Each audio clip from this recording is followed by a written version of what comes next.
Shalom, shalom. One of the biggest questions that we are facing those days is the fact that the Goyim cares so much about what is happening in Eretz Israel. Every time that I open up the news, I find out that another country goes against Israel and against what happened in the Gaza Strip. In Syria, the past few years, 500,000 citizens got killed, but none of the nations in the world find it interesting. What they do look at is what happens in Eretz Israel and how many Palestinians got hurt or how many Palestinians died.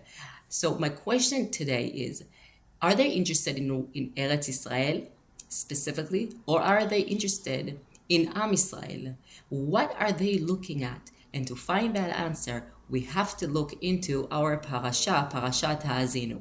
This week, we'll read Pרשת והאזינו, which the largest part of the Parsha includes a shira, a song that Moshe Rabbeinu writes and said to Bnei Israel. Moshe Rabbeinu opens up the shira, the song, when he asked the Shamayim והארץ to be witnesses to those things that he will say on his last day.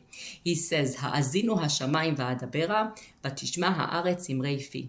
Moshe turns to Bnei Israel then and tells them, now that the Shamayim and the Aretz are my witnesses, now let's go back to the past. And historically, let's remember what happens in the beginning. One of the Pesukim says, Zechor Yemot Olam, Bino Shnot Dor. Rashi says that Moshe Rabbeinu comes to remind Bnei Israel about the first generations that God Hashem upset, that God sinned against Hashem. Who are those generations? One story is more famous, the second one is less famous. So the first one is Dor Enosh. There was a generation of Enosh, and Enosh was the grandson of Adam v'Chava, and in his generation sinned against Hashem. What happened? According to the Gemara Masechet Sanhedrin, it says that the waters of the ocean come and washed part of the world, not everything, part of the world. And then the second time that it happens was Parashat Noach, when the generation of Noach sinned, and then the Mabul came and also washed the words, and also that brought to the destruction of that generation. In the next pasuk, it says, Behanchel Elyon Goim. Behanchel Elyon Goim. After Moshe Rabbeinu reminded Bnei Israel that there are two generations that got vanished because that they sinned against Hashem. They rebelled against Hashem. And after those two generations, Moshe reminds Bnei Israel that HaKadosh Baruch Hu took the world and split it and gave it out to the different nations, to the different Goim. But what happened with Eretz Israel? The Chizkuni comes and explains. Eretz Israel was split also into 12 parts, and each part was given to one of the sons of Bnei Canaan. Canaan had 12 kids, and each one of them got one part of Eretz Israel to keep and to work, but only temporarily. If I will read the words of the Chizkuni, it says, Birech Nachala leyudbet shvatim שעדיין לא נולדו, ומסרה לי"ב בני כנען שהם אבני בני שם. And then at the end it says, ושמרו אותה עד שבאו ישראל אדוניהם ונטלוה מידם. Meaning that the בני כנען kept Eretz Israel until Am Israel came. So now we can understand, because what we see from the words of the Chizkuni is that the entire involvement of the nations with the land of Israel is because they were granted it for a limited time, and they apparently still feel affection and longing for it. Okay, so now we know the Goim are looking at everything that happens in the Gaza Strip and in Eretz Israel because of the land, because they feel still the love to the land and they miss it. But then in the second part of the pasuk it says V'hafrido bnei Adam, and here Moshe is giving us a clue that this V'hafrido bnei Adam, there was another generation, a third generation that was not okay, that also rebelled against Hashem. And Moshe Rabbeinu takes us back to the end of Parashat Noach, Ledor HaPalaga. Over there is a description over 9 psukim of 70 nations, Shivim Umot HaOlam, that came after Noach, the generation of Noach, and they all sat together and they decided 2 decisions. One was to speak a common language, and the second one is to build a tower that its head will go all the way up to the sky, which actually comes to prove the point that they wanted to rebel Hashem. The pasuk says, "Vayomru hava nivne lanu ir, ומגדל ובראשו בשמיים, ונעשה לנו שם פן נפוץ על פני כל הארץ." And then HaKadosh Baruch Hu, as a reaction, decided to punish them. But here is the difference. Hashem did not bring the water, not the ocean, neither a Mabul, to wash them off the planet. But what he did, it says, "Vayafetz Hashem otam misham al pnei kol haaretz," meaning that all this generation got split all over the world. Hashem did not kill them. Hashem did not do anything to them except splitting them all over across the globe. And the question is, why? Why with Dora Palaga, Hashem had some kind of a mercy on them and didn't kill them, but with the generation of Enosh and with the generation of Noach, he brought the water to clean up all the sins that they had. And Rashi says something beautiful back in Parashat Noach. He says, "Umisham hefitzam limed she'en lahem chelek la'olam haba." That is the generation of the Mabul. And then Rashi asks a question, "V'chi eizo kasha, shel dor HaMabul or shel dor HaPalaga?" Which generation was worse, the Mabul or HaPalaga?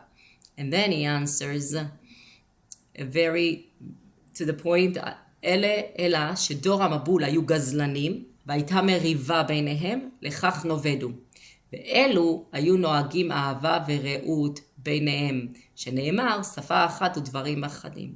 In a different words, Rashi comes to explain that the reason why Hashem had mercy on the generation of the Hapalaga, Dor HaPalaga, is because that Bein Adam lechavero, they were very respectful. They shared love, they got along, and everything was okay between of them, which didn't happen with the generation of the Mabul, because we know that Hamayu Gazlanim, there were teeth, they had a lot of fights between of them, they disrespect each other, and that's why Hashem decided to eliminate the Dor HaMabul, but he did not do the same with Dor HaPalaga. With Dor HaPalaga, he took the Shivim Umot HaOlam, the 70 nations of the world, and split them around the world.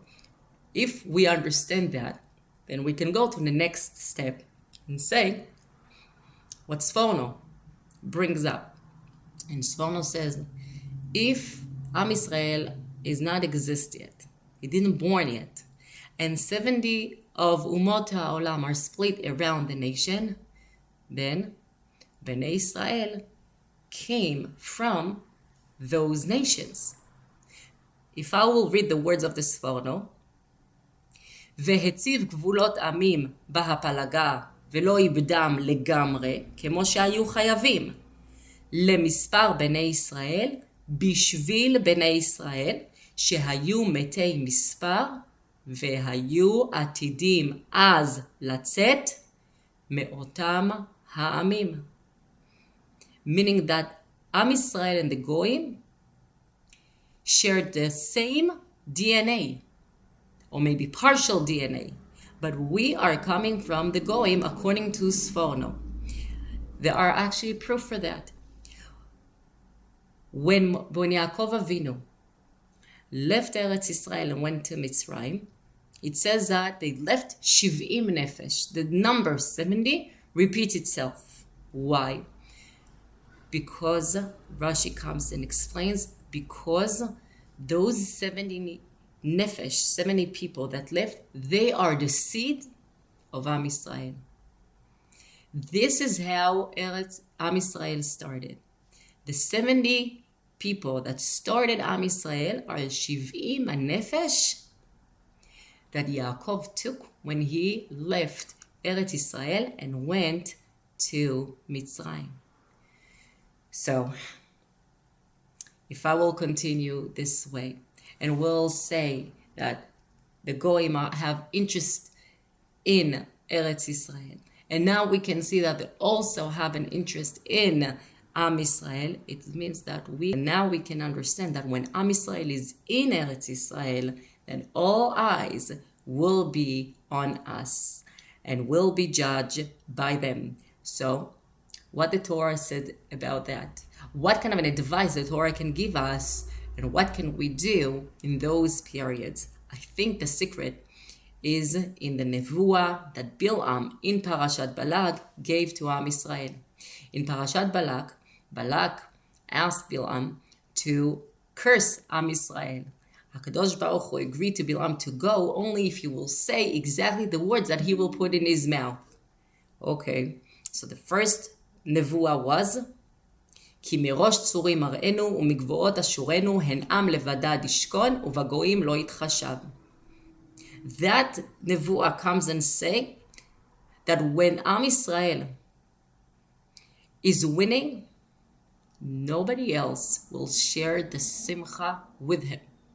And if I will say the words of Rashi, כשהן שמחין, אין אומה שמחה עמהן. So that is nevuah number 1. We know we're alone because when we're succeeding, when we're happy, now no nation will feel the same feeling as us. Nevuah number 2 is hen am kalavi yakum uchari yitnasa. And the Orach Chaim says, kalavi yakum v'ya'aseh niflaot. וכארי יתנסה שהוא מתנסה ורם בכוחו, שהגם יעברו עליו כמה מלחמות, לא מפני זה יהיו נחלשים, אלא הולכים ומתגברים. And this is what we see since October 7th. Since October 7th, Am Yisrael in Eretz Israel fighting in so much. They're fighting in the Gaza Strip. They also fought in Lebanon, they fought in Syria, they fought in Iran. But what happens from one war to another? Am Yisrael is getting stronger. שהגם שיעברו עליו כמה מלחמות, לא מפני זה יהיו נחלשים. The opposite, אלא הולכים ומתגברים. They get stronger and stronger from one war to another. And now for the last nevuah. קרא שכב כררי, וכלבי מי יקימנו. Rashi says, תתיישבו בארצם בכוח ובגבורה.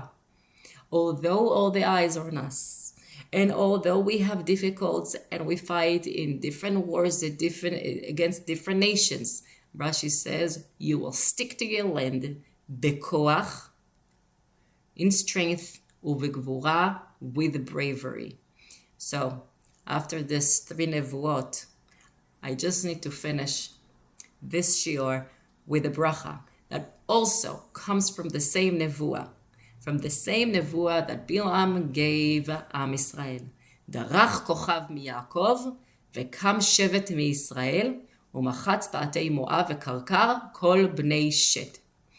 That pasuk comes to explain that one day there will be a leader that will crush our enemies completely.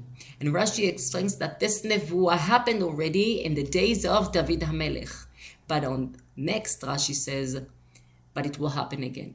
This nevuah will not happen once, it will happen again. When it will happen again? La'atid.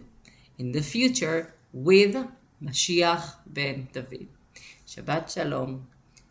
להתראות.